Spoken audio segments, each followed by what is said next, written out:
Kami tidak persoalkan masalah Donald Trump, masalah Saudi dan beberapa negara yang lain, negara-negara Muslim yang lain, baik itu Dubai, baik itu Qatar, baik itu Oman, berinvestasi sebesar apapun, terserah, kata dia.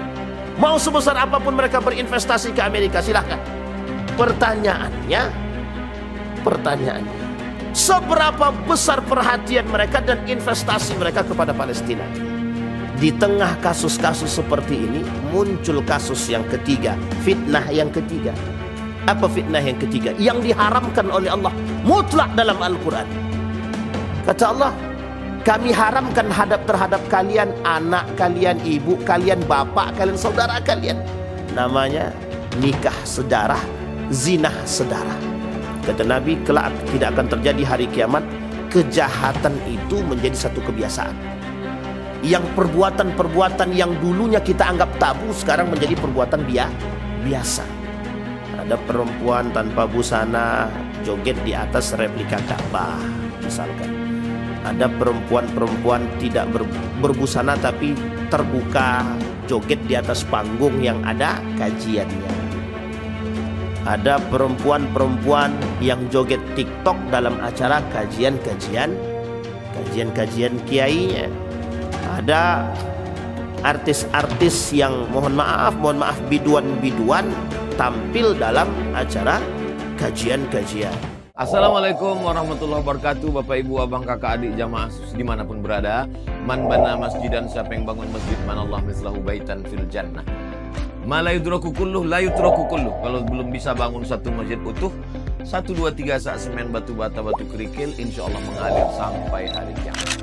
Bingung kemana kami mau salurkan? Jangan lagi bingung, salurkan ke Masjid Peradaban.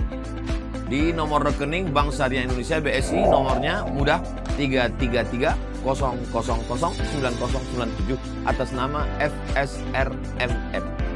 Konfirmasinya ke nomor berikut 0813 7733 9947. Berkah selalu. Wassalamualaikum warahmatullahi wabarakatuh.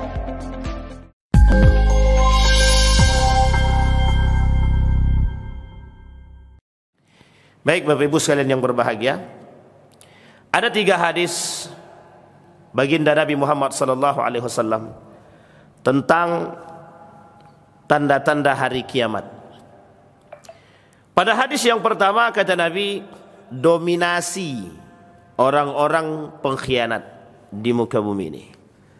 Kemarin Ahad kita bercerita tentang para pengkhianat-pengkhianat melalui gerakan-gerakan yang terstruktur, baik itu muslim maupun non-muslim atau kafir. Sistem pengkhianatan adalah menjadi salah satu agenda untuk mendapatkan tujuan. Apakah itu halal ataupun haram tak menjadi persoalan. Yang menjadi persoalan adalah bagaimana tujuan yang kita harapkan sampai. Itu yang mereka inginkan. Nah Bapak Ibu sekalian yang berbahagia, di dalam hadis yang pertama kata Nabi, bermunculan di muka bumi orang-orang pengkhianat dan orang-orang yang jujur tidak nampak. Sehingga di dalam riwayat yang lain kata Nabi, di dalam hadis yang lain itu kata Nabi, wa yabqa al-huthalah. Orang baik itu tak nampak di akhir zaman, tu orang baik tak nampak. Yang nampak tu orang-orang yang abu-abu. Baik, tidak kita tak tahu. Kenapa demikian? Karena posisi zaman ketika itu pada posisi yang serba tidak jelas atau sulitnya mencari kejelasan. Kita ambil contoh pada kasus revolusi Arab kemarin, itu kita nggak kelihatan tuh. Mau katakan Syarif Hussein pengkhianat, pada satu sisi Turki Utsmani ketika itu sedang dipimpin oleh anak muda yang dalam kondisi sekuler. Tapi kalau kita mau katakan gerakan Ibnu Saud yang mengambil kerajaan daripada Syarif Hussein, ini menjadi persoalan. Karena ketika itu kedua-duanya sama-sama punya kontrak dengan Inggris. Di dalam riwayat yang lain, bahkan di dalam kitab khusus judulnya Al-Wala wal Bara, loyalitas seorang mukmin atau muslim kepada kafir dan kepada mukmin. Justru loyalitas kepada muslim di akhir zaman itu loyalitasnya nggak kelihatan tuh. Yang kelihatan justru loyalitas seorang muslim kepada kafir. Kenapa kok begitu? Karena ada kepentingan, karena ada keuntungan. Kita ambil contoh. Yang tadi contohnya jelas. Kekuasaan menjadi salah satu alternatif untuk mendekat dan bekerja sama dengan kafir. Inggris. Ketika itu pelaku perang dunia ketika itu, ada kubu Jerman, ada kubu Inggris. Sekarang pertanyaannya, Islam berada di mana? Turki Utsmani berada negara mana? Turki Utsmani bersekutu dengan Jerman, sementara Syarif Hussein dan Ibnu Saud dia bekerja sama dengan Inggris. Termasuk salah satunya kerajaan Safawiyah namanya. Ada kerajaan Safawiyah yang juga muncul ketika itu dalam kondisi yang tidak percaya dengan kerajaan, dengan Turki Utsmani, bekerja sama. Sebenarnya bukan kerjasama, dibuat oleh Inggris untuk memberontak kepada Turki Utsmani. Kemudian dilakukanlah perperangan sesama mereka, dan loyal mereka terhadap Inggris. Ini yang kemudian menjadi persoalan. Maka yang kita takutkan, berkelilingnya Donald Trump ke negara-negara Arab hari ini itu, yang kita takutkan negara-negara Arab ini atau Muslim itu yang kita takutkan menjadi pengkhianat, bukan selaku mediator. Ini menjadi masalah. Apa kata Dr. Fahmi Salim dalam tulisannya waktu itu? Saya baca tulisan beliau. Dr. Fahmi Salim itu seorang pengamat politik dari agama. Apa kata beliau? Kami tidak persoalkan masalah Donald Trump, masalah Saudi dan beberapa negara yang lain, negara-negara Muslim yang lain, baik itu Dubai, baik itu Qatar, baik itu Oman, berinvestasi sebesar apapun, terserah, kata dia. Mau sebesar apapun mereka berinvestasi ke Amerika, silahkan. Pertanyaannya, seberapa besar perhatian mereka dan investasi mereka kepada Palestina? Itu pertanyaan Dr. Fahmi Salim, dan itu dibenarkan. Saya mengikuti perjalanan Dr. Fahmi Salim dalam mengamati persoalan Israel dan Palestina. 2 hari yang lalu itu orang-orang Yahudi menyerang Baitul Maqdis. Ini tanda yang sangat-sangat nampak dengan akhir zaman itu sekarang, Pak. Kenapa kok nampak? Sekarang itu tentara-tentara, orang-orang Yahudi sudah mulai membanjiri Baitul Maqdis dengan bendera-bendera Yahudi. 2 hari yang lalu videonya tersebar, diambil langsung oleh Dr. Fahmi Salim. Apa maksudnya? Mereka sudah mulai ingin menguasai Baitul Maqdis yang selama ini tertutup. Ini model-model pengkhianatan tuh begitu. Nah, pertanyaannya begitu kata beliau, sebesar apa perannya negara-negara Arab, negara-negara Islam terhadap Palestina? Bukan persoalan Anda investasi ke Amerika sebesar apapun gitu. Kalau kita lihat sekarang berita, Saudi sekian triliun, Qatar sekarang sekian triliun, Dubai sekian triliun, dengan perjanjian-perjanjian tertentu hanya untuk membuka blokade ekonomi terhadap Suriah. Itu kan sederhana itu. Apakah ini pernah terjadi? Kita lihat di dalam hadis baginda Nabi Muhammad SAW. Apa kata Nabi di dalam hadisnya itu? Kelak negara-negara Islam itu diblok oleh siapa? Oleh negara-negara asing, yang ketika terjadi pemblokan oleh negara-negara asing ini, mereka tak mampu berbicara apapun terhadap negara-negara Islam. Ini poin penting kata Nabi. Nabi yang bilang, kata Nabi, kelak negara-negara Islam itu mulutnya ditutup, tak mampu berbuat terhadap kondisi-kondisi yang terjadi. Kita ambil contoh, apa yang dimaksud oleh Nabi dalam bahasa blok di situ? Apa yang disebut dengan embargo di situ? Dengan ekonomi, kepentingan pariwisata, kepentingan politik, tidak mampu berbicara kebenaran atas agama. Satu ketika ditanya, mengapa? Ini pertanyaan sebenarnya.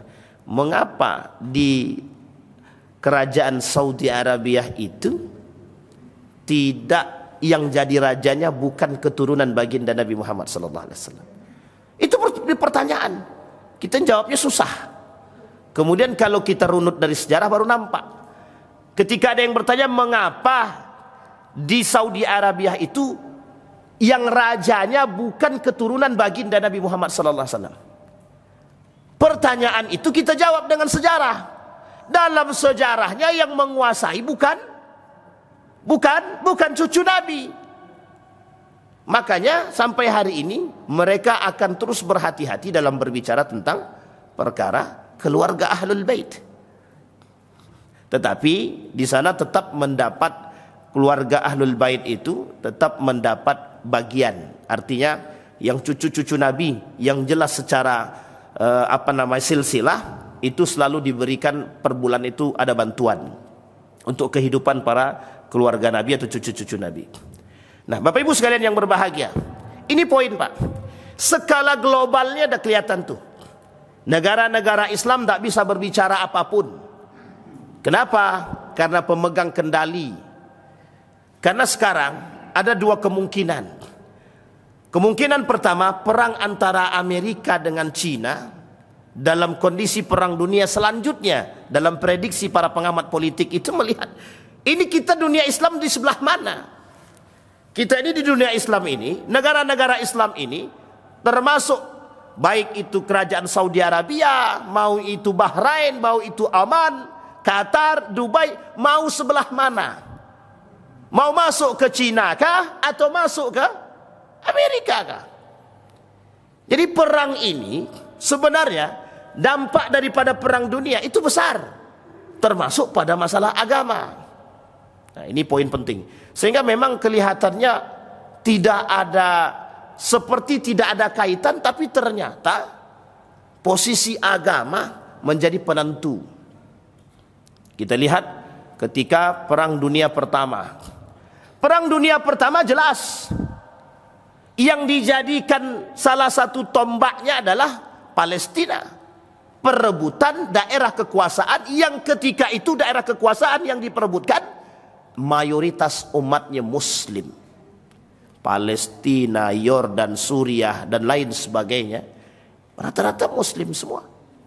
Sekarang pertanyaannya di mana keberpihakannya? Maka ketika seorang ulama ditanya, Syekh Yusuf Al-Qaradawi ditanya tentang persoalan loyalitas umat Muslim di akhir zaman itu, beliau jawab, itu tergantung kepada keberpihakan. Sekarang kita lihat, ada orang berkata begini, aku pokoknya di mana yang aman sajalah. Cari aman, hidup cari aman. Kalau memang ternyata aman bersama mereka, ya sudahlah, tidak apa-apalah. Biarlah pengkhianat dia, tapi yang penting aku aman. Kan yang berkhianat dia, bukan aku. Ada kalimat begini. Ini sering nih disampaikan oleh umat Muslim ini. Uniknya yang berbicara ini sebenarnya bukan Muslim, bukan mukmin, tapi Muslim. Karena orang beriman sebenarnya tak begini jawabannya. Orang beriman itu salah-salah, betul-betul. Halal-halal, haram-haram. Dan tidak mungkin yang haram didudukkan pada yang halal, itu tidak mungkin. Dan tidak mungkin yang salah itu didudukkan pada yang benar, itu tidak mungkin. Maka kata Syekh Yusuf Al-Qaradawi, tidak bisa dicampur adukan yang halal dan yang haram, yang baik dan yang salah, itu tidak bisa. Karena memang itu pilihan. Kalau tak mau baik, ya jahat. Tak mau jahat, dia baik. Tidak apa-apa Ustaz, kami kadang duduk sama yang baik, kadang duduk sama yang jahat. Ini kan abu-abu jadi. Nah, jadi pilih yang mana ya terserah. Baik, sampai di sini bisa dipahami Bapak Ibu ya. Itu hadis yang pertama. Pada hadis yang kedua, kata Nabi, di akhir zaman kata Nabi tidak akan terjadi hari kiamat sampai kalian akan melihat munculnya dominasi orang-orang penjahat. Ini kalau kita bahasakan sebenarnya perlu dilakukan penelitian. Perlukah kita lakukan penelitian? Ini kemudian menjadi persoalan. Dalam kajian akhir zaman ini Bapak Ibu, para ilmuwan itu mencoba menyodorkan di hadapan dunia dengan penelitian-penelitian ilmiah. Tidak perlu penelitian ilmiah. Seberapa banyak kriminal hari ini yang muncul, baik skalanya kecil maupun besar. Itu tinggal lihat aja. Oh, kalau skala kecil, pencuri, penipu, perampok, peminum dan lain sebagainya, LGBT-nya, kemudian kasus-kasus yang muncul, fitnah-fitnah yang muncul. Ada LGBT, laki-laki suka dengan laki-laki, perempuan suka dengan perempuan. Uniknya, yang kayak gini-gini muncul. Oh, sudah ada pada masa Nabi Lut? Ya, oke. Pada masa Nabi Lut sudah muncul. Laki-laki menyerupai perempuan, perempuan menyerupai laki-laki. Pada masa dahulu juga sudah ada. Pada masa sahabat ada, sampai Nabi bilang begini dalam hadisnya, la'anallah syabbahar rijal bin nisa wan nisa bir rijal. Dilaknat sama Allah, laki-laki menyerupai perempuan, perempuan menyerupai laki-laki. Satu. Yang kedua, muncul kelompok-kelompok yang sekarang dalam fitnah-fitnah ini, kelompok yang tidak suka punya anak, menikah tapi nggak pengen punya anak, child free. Kasus rame, heboh. Negara pendukungnya pertama adalah Singapura. Negara pendukung pertama terhadap child free ini Singapura. Nggak mau Pak, udah nikah pokoknya kami, ada gerakan ini, ada gerakan terstruktur. Apa kata mereka? Kami tidak pengen punya anak dengan alasan capek ngurus anak, ekonomi lemah dan lain sebagainya. Kami masih pengen berdua, terserahlah.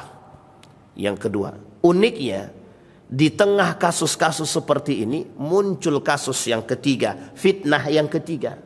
Apa fitnah yang ketiga? Yang diharamkan oleh Allah mutlak dalam Al-Quran. Kata Allah, kami haramkan terhadap kalian, anak kalian, ibu kalian, bapak kalian, saudara kalian. Namanya nikah sedarah, zinah sedarah. Kok lagi rame ini kasus? Memang lagi rame. Banyak orang sekarang ini, kelompok bermunculan yang membela kasus-kasus seperti ini. Zinah sedarah, bapak dengan kakek dengan cucu. Tenang Bu, tenang. Jadi ini sudah dilaporkan Bu, tenang, sudah dilaporkan. Masalahnya yang dilaporkan siapa, yang masuk siapa. Pokoknya ini sedang ditelusuri dalangnya siapa. Bapak Ibu sekalian yang berbahagia, dalam sejarah, mohon maaf ya Bapak Ibu ya, dalam sejarah anak Melayu pernah terjadi hubungan sedarah. Dan saya kata Bapak Ibu, ini terjadi di Riau. Terjadi di Riau. Dulu waktu kami melakukan penelitian di daerah Siak Kedalam, ada namanya suku anak Rawah. Dia tidak hanya di Riau, di Gorontalo juga pernah. Bapak Ibu boleh cek kasus nikah sejarah pada masanya, pernah terjadi. Dan ini menjadi salah satu hukum adat. Dan ini menjadi salah satu hukum adat ketika itu, persoalan adat. Uniknya sekarang familiar, muncul adik dan kakak berhubungan badan, zina, na'udzubillahi tsumma. Ini dampak daripada perbuatan dan pergaulan. Ayah dengan anak, ibu dengan anak laki-laki. Kok bisa? Sekarang kita runut. Kok bisa perkataan itu kita runut sekarang? Kita lihat dalam kehidupan Eropa, di Amerika. Uniknya kasus seperti ini sudah sering terjadi di sana. Bahkan uniknya ada anak yang tidak tahu kalau itu bapaknya. Kenapa tak tahu? Karena hubungan bebas yang perzinahan yang bebas. Sehingga mohon maaf, ada seorang perempuan yang sudah bergontak-ganti laki-laki lebih dari 10 kali. Dan ketika dia hamil, dia tidak tahu ini bapaknya siapa. Dia tidak tahu ini anak dari siapa. Ketika anak dibesar, ternyata mohon maaf berpacaran dengan bapak kandung dia sendiri. Nah, ini kasus Pak. Kejahatan atau bukan itu? Jadi sebenarnya dampak daripada perbuatannya atau perubahan dari gaya hidup yang Islami menjadi sekulerisasi atau sekulerisme itu besar ternyata sampai sekarang. Dan itu terasa sampai hari ini. Ini yang membuat abu-abu yang tidak jelas itu, Pak. Makanya ini kasus ini terjadi juga di Indonesia. Seorang anak perempuan ingin menikah dengan seorang bapak-bapak yang kaya raya. Anak perempuan ini kerja di salah satu perusahaan swasta. Setelah mau menikah, disuruhlah datang bapaknya. Disebutlah di situ bapaknya dah meninggal. Ketika ingin dinikahkan dengan bapak-bapak yang tadi, kan ibu perempuan ini masih hidup. Apa kata ibu perempuannya? Siapa calonmu? Itu, Pak, Bu, kata dia. Menangis ibunya langsung mengamuk ibunya. Apa kata ibunya? Itu bapakmu, bapak kandungmu, kata dia. Menangis anak nih. Coba bayangkan. Jadi naudzubillah tsumma naudzubillah. Tapi di akhir zaman begitu memang. Perzinahan itu bebas, liar.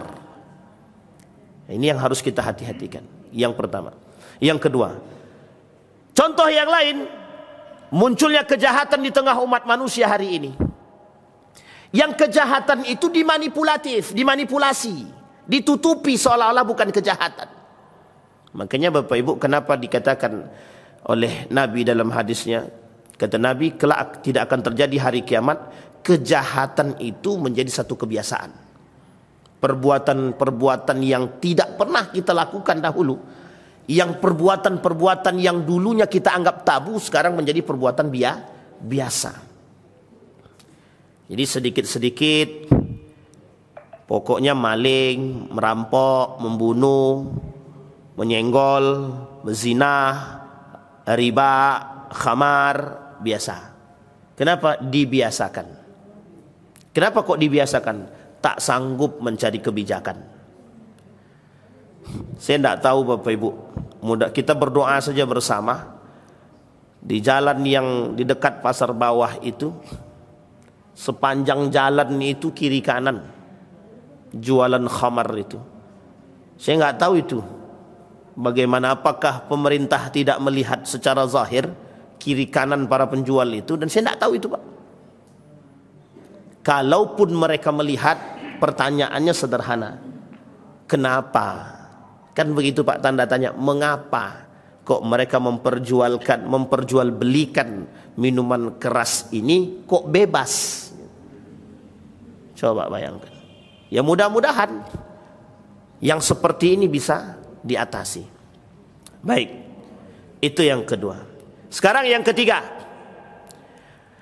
Yang ketiga, kata Nabi, tidak akan terjadi hari kiamat sampai kalian akan kembali kepada masa jahiliyah.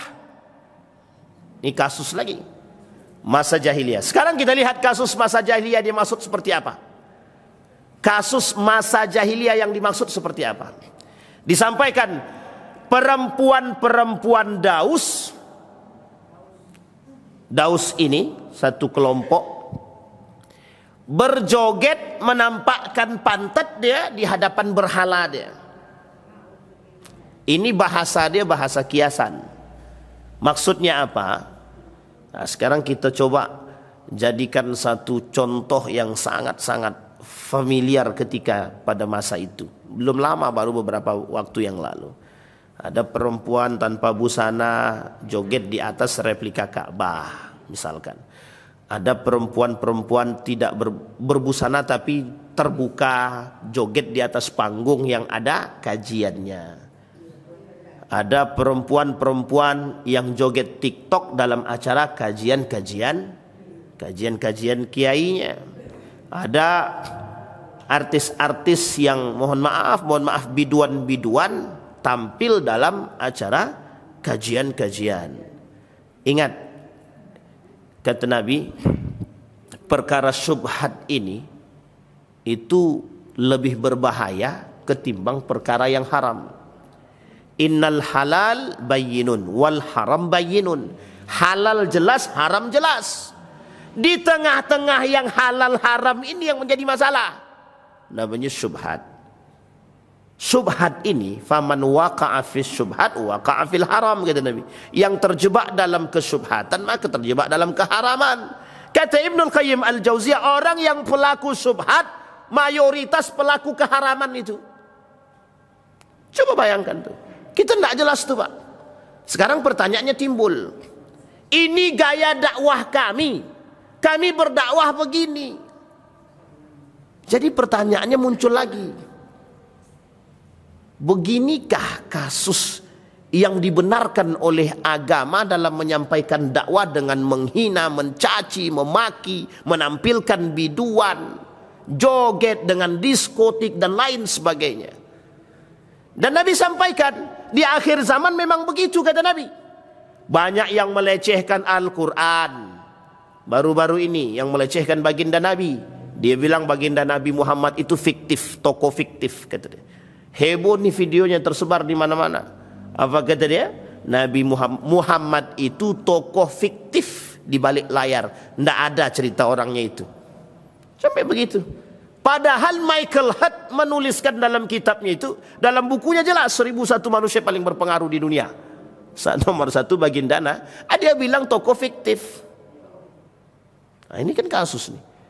Belum lama kemudian sebelum video itu tersebar, muncul seorang pemuda yang mengatakan, ini Al-Quran ini udah jelas kitab palsu, kata dia. Kitab provokatif, kata dia. Provokator. Banyak yang melecehkan Al-Quran. Nah, nggak usah kasus ini sudah pernah kita sampaikan di sini. Ada perempuan pakai celana pendek, pura-pura berkerudung, ngaji dengan DJ. Ada artis yang membaca Al-Fatihah yang kemudian dilantunkan dengan langgam, dengan pop dangdut. Ketika kasus langgam Jawa hebohnya bukan main, tapi ketika artis tersebut dengan irama pop diam semua. Coba kasus-kasus yang aneh itu bermunculan di akhir zaman. Uniknya Bapak Ibu sekalian yang berbahagia, posisi kebaikan ini di mana? Ini yang kemudian dipertanyakan oleh Nabi. Di mana posisi kebaikan kata para ulama, kata para sahabat kepada Nabi? Posisi orang-orang yang baik, posisi-posisi kebaikan itu di mana? Itu disampaikan. Kata Nabi, sedikit demi sedikit kebaikan itu hilang. Sedikit demi sedikit kebaikan itu hilang. Hilang. Maka yang tersisa wayabqal khuthalah. Tersisalah kebodohan, kejahatan, kemungkaran. Pertanyaannya, kalau memang kemungkaran itu muncul di tengah umat muslim, umat manusia, kita di mana? Pertanyaan yang muncul, kita di mana? Di posisi yang mana? Sehingga ini yang kemudian perlu kita bertanyakan. Itu yang ketiga. Kemudian dalam tafsir yang lain dikatakan Syekh Hasim Al-Asy'ari dalam kitabnya Risalah Ahlus Sunnah wal Jamaah. Ini kitab kecil tapi pembahasan besar sekali. Banyak sekali pembahasannya. Dan rangkuman beliau sudah sangat populer sekali. Dalam kitab yang setipis ini beliau menuliskan 30 tanda hari kiamat. Kecil. 30. Yang beliau tukil dari kalimat, yang beliau tukil dari hadis-hadis baginda Nabi Muhammad SAW. Satu di antaranya kata Nabi, kata beliau, merujuk menukil daripada perkataan Nabi, tidak akan terjadi hari kiamat sampai kalian akan melihat biduan-biduan. Tidak akan terjadi hari kiamat sampai kalian akan melihat musik-musik. Tidak akan terjadi hari kiamat sampai kedua ini akan kalian temukan lebih ramai daripada yang lain. Dan itu ternyata terbukti. Kita tidak perlu melakukan uji ilmiah. Tidak perlu Pak. Bapak tinggal keliling aja.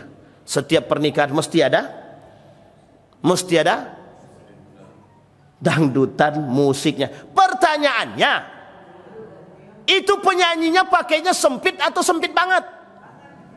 Oh, ibu-ibu pula yang jawab. Nah, ini poin penting untuk kita sampaikan. Biar kita nih sadar Pak, kadang-kadang justru yang nikahan tanpa musik aneh. Nikahan ada pengajian aneh. Pengajian pas akad, biduannya setelah akad. Ketika walimah, pas akad tidak ada biduan Ustaz. Memang tak ada pas akad. Setelah akad yang ada biduannya itu. Uniknya lagi kadang-kadang sebagian tempat disediakan, mohon maaf, minuman khamarnya. Kata tukang main organnya, Ustaz, kalau tidak ada itu kami tidak sanggup.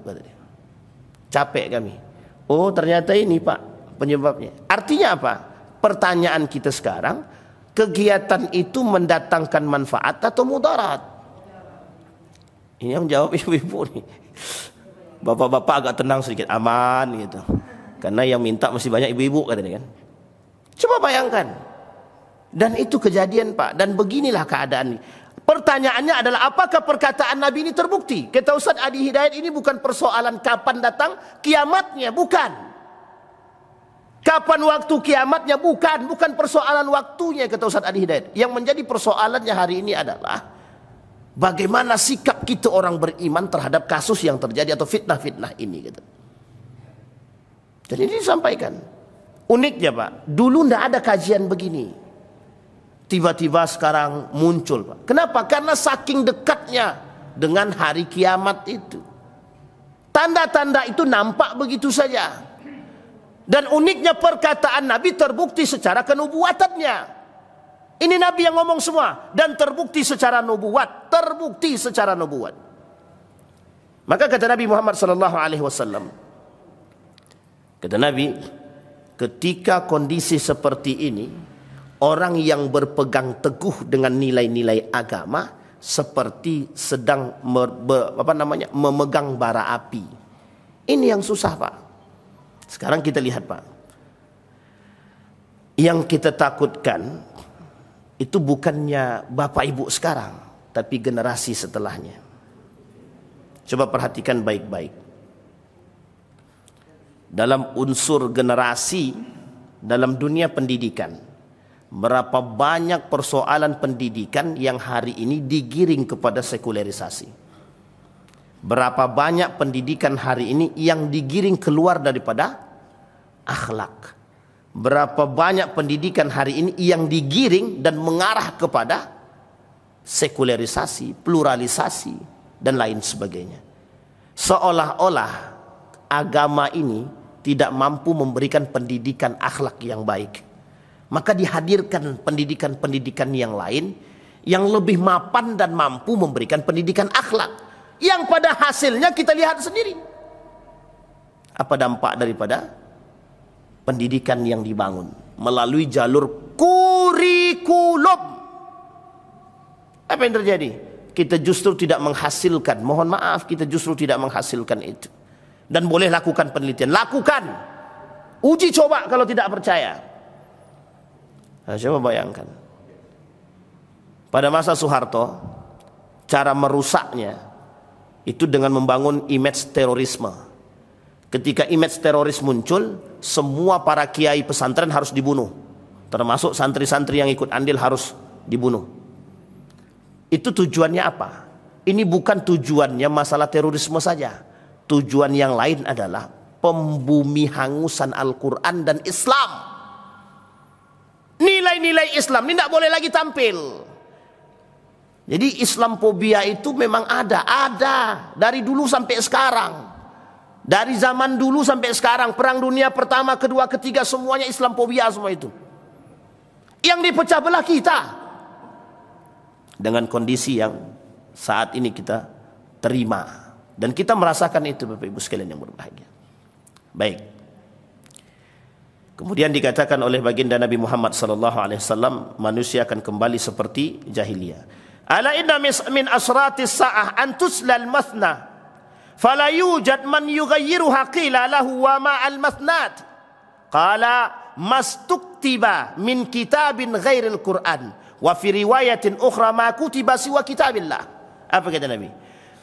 Ketahuilah di antara tanda datangnya hari kiamat, dibacakannya kepada kalian, kepada manusia al-mathna, dan tidak ada seorang pun yang dapat melarangnya. Maka ditanya kepada beliau, apa itu al-mathna? Beliau menjawab, kitab-kitab yang ditulis selain daripada Al-Quran.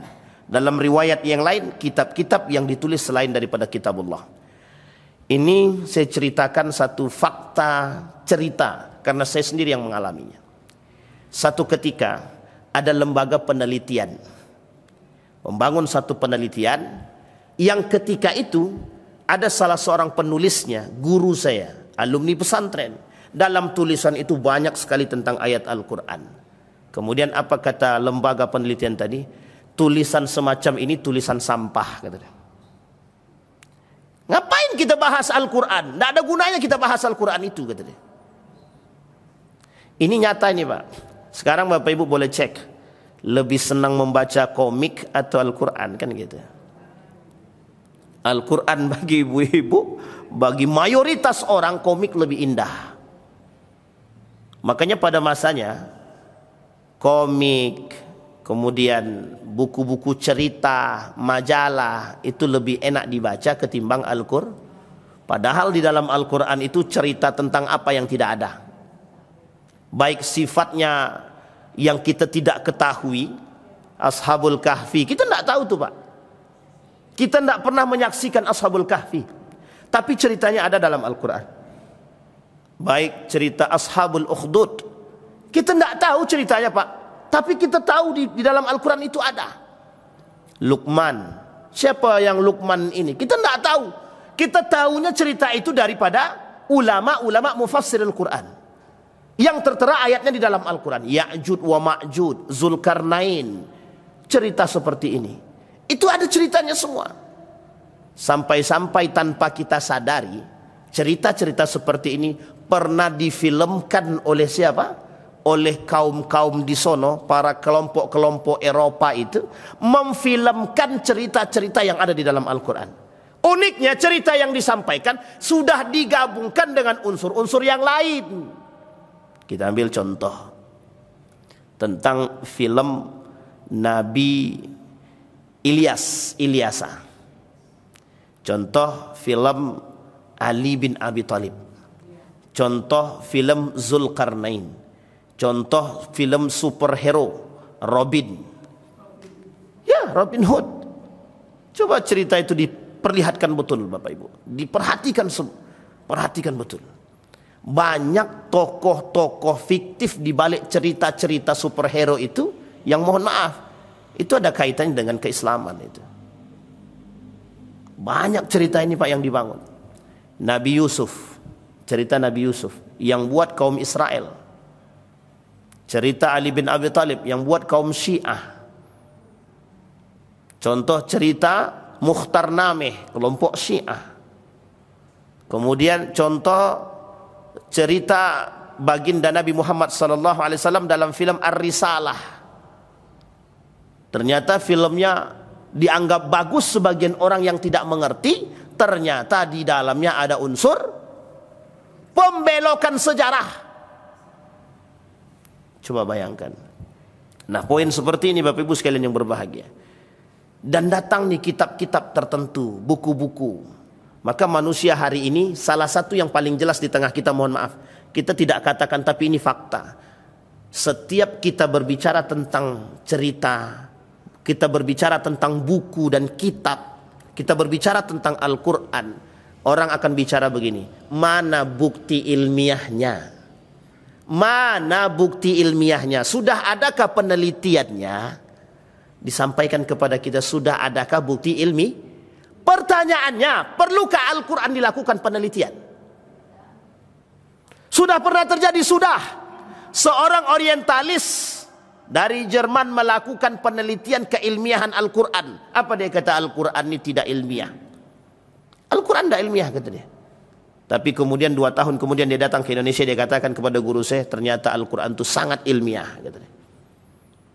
Taubat masuk Islam deh. Jadi cara orang merusak kita melalui Al-Quran itu jelas. Dan ini yang dikatakan oleh Nabi.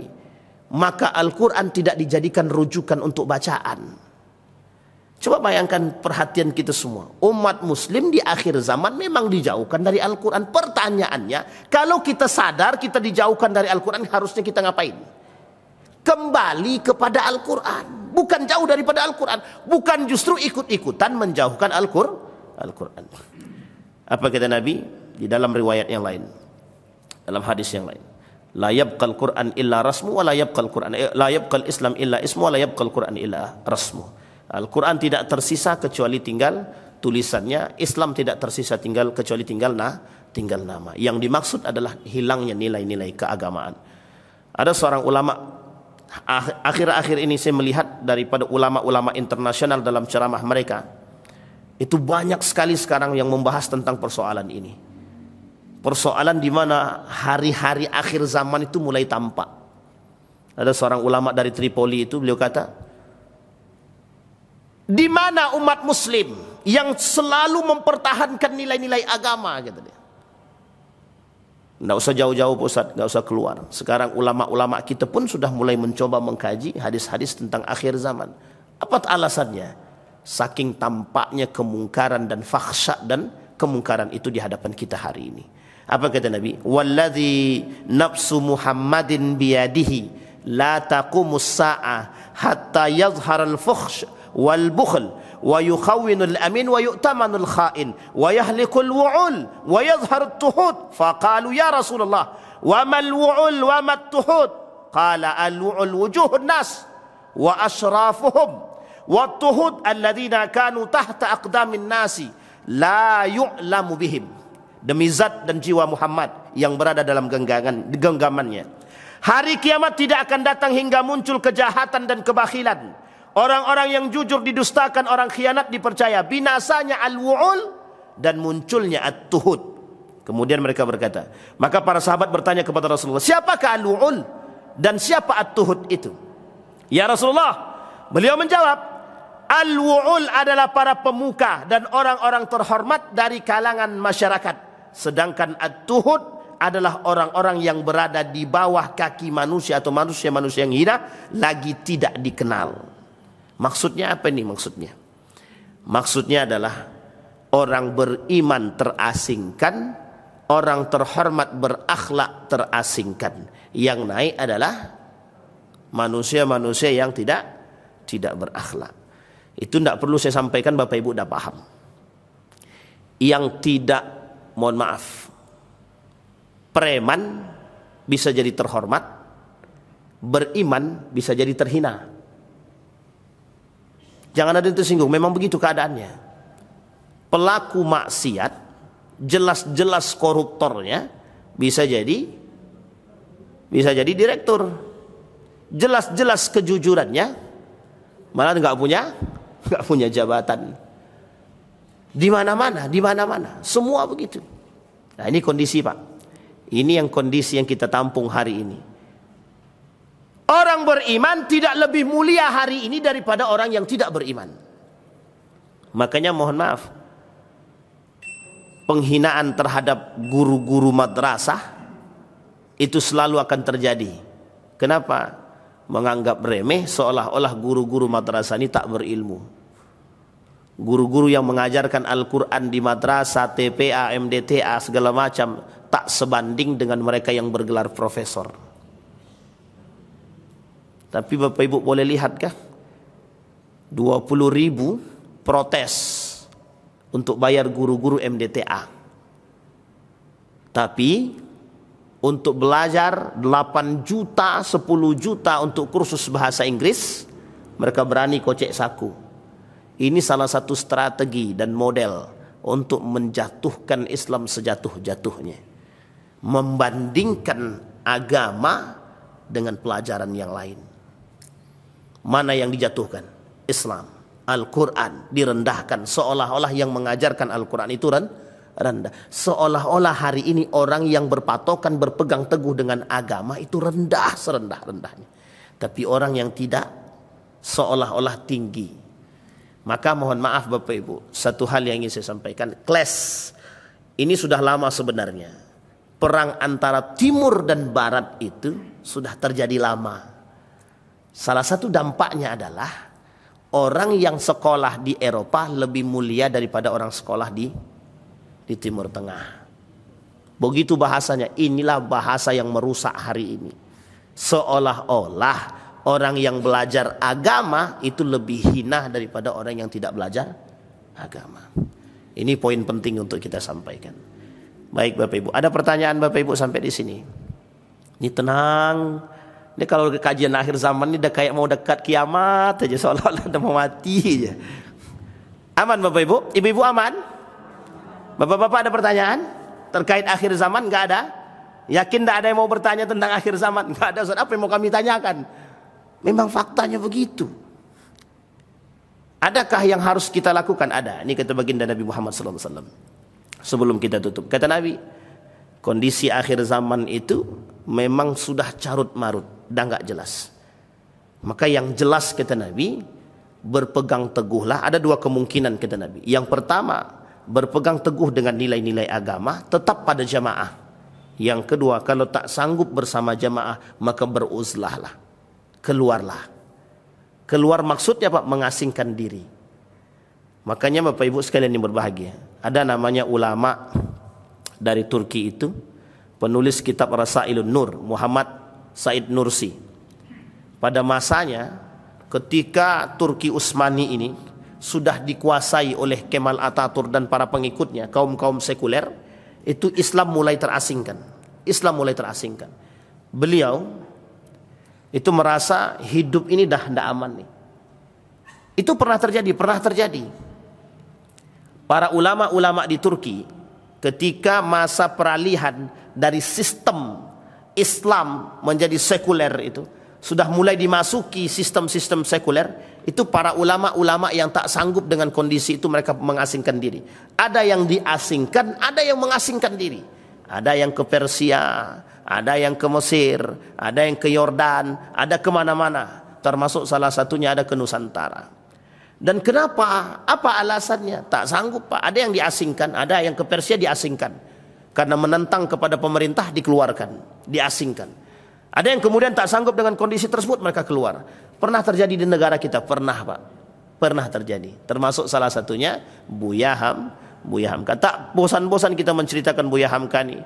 Karena Buya Hamka termasuk satu-satunya ulama kita, yang salah satu di antara para ulama sekian banyak yang kuat mempertahankan dan siap diasingkan. Buya Hamka dimasukkan ke dalam penjara sampai pada masanya, sampai nanti Buya Hamka itu sakit menjelang ajalnya, baru kemudian dikeluarkan, dipulangkan, kemudian meninggal dunia. Sempitnya bukan main, diasingkan karena tak sejalan dengan pemerintah. Buya Hamka menuliskan kitab ketika itu, judulnya Tafsir Al-Azhar, kritikan atas pemerintah yang zalim ketika itu, oleh Buya Hamka. Dalam penjara keluarlah itu yang disebut dengan Tafsir Al-Azhar. Uniknya, ulama yang diasingkan, ulama yang diikat, ulama yang ditutup mulutnya, justru yang mensolatkan ketika beliau meninggal. Ketika Soekarno meninggal, yang mensolatkannya adalah Buya Hamka, orang yang justru dikerengkeng, diikat, ditutup mulutnya oleh Soekarno itu sendiri. Mudah-mudahan ada manfaat bagi kita semua. Mudah-mudahan dengan semakin tampaknya tanda-tanda akhir zaman di hadapan kita, semakin membuat kita dekat dengan Allah, semakin membuat kita takut dengan hari kiamat, takut dengan neraka, karena kiamat itu pasti datang. As-sa'ah inna sa'ata atiyatun la raiba fih. Kiamat itu pasti terjadi. Kenapa Allah kasih tanda-tanda kecil dan besar? Agar umat manusia ini sadar, tahu, jelas, bisa hidup, ada patokan kehidupan sesuai dengan patokan-patokan agama yang sudah diberikan kepada kita. Mudah-mudahan kita bisa berpegang teguh dengan nilai-nilai agama. Mudah-mudahan kita istiqamah. A'udzubillahi minasyaitonir rajim. Bismillahirrahmanirrahim. Alhamdulillahirabbil alamin. Hamdal syakirin, hamdan naimin, hamdan yuwafi ni'amahu wa yukafi'u mazida. Ya Rabbana lakal hamdu kama yanbaghi li jalali wajhikal karim wa azim sultanik. Allahumma salli ala Muhammad wa ala ali Muhammad. Allahumma faqihna fid din wa 'allimna ta'wil. Allahumma a'idna ala dzikrika wa syukrika wa husna ibadatik. Allahumma ansur man nasara ad-din wa akhdhul man khadhal muslimin. Allahumma arina al-haqqa haqqan warzuqna ittiba'a wa arina al-batila batila warzuqna ijtinaba. Allahumma inna nas'aluka imanan kamilan wa yaqinan sadiqan wa 'amalan salihan maqbulan wa tijaratan lan tabur. Allahumma thabbit qulubana bil iman wa tahhir qulubana bih. Rabbana atina fid dunya hasanah wa fil akhirati hasanah wa qina azabannar. Walhamdulillahirabbil alamin. Assalamualaikum warahmatullahi wabarakatuh.